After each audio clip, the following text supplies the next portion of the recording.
Ano mas maganda, pre-selling or RFO? For me is RFO.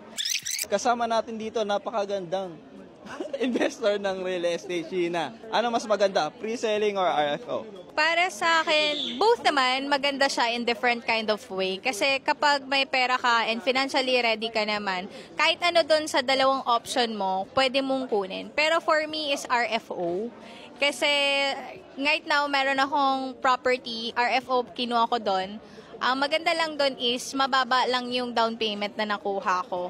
And ang maganda doon is, pwede mo siyang gawing rental business agad. So, para mas mabilis yung ROI. But for those naman sa mga gustong mag-invest ng property, pero hindi pa ganun ready sa financial, gusto nila mas mababa, pwede sila mag-pre-selling. So, yun ang mapapayo ko din. Yung pala, may kanya-kanyang advantages silang dalawa. So, si RFO, ready na yung, syempre, Yes, yung unit, tapos pwede ka lang magkaroon ng kita rin agad, di ba? Yes, correct. However, kung maliit lang, kaya yung budget mo, pwede ka mag-pre-selling. Tapos Correct. hintayin mo na lang na, alam mo yun, bumalik. Ready for occupancy. Yun, thank you so much.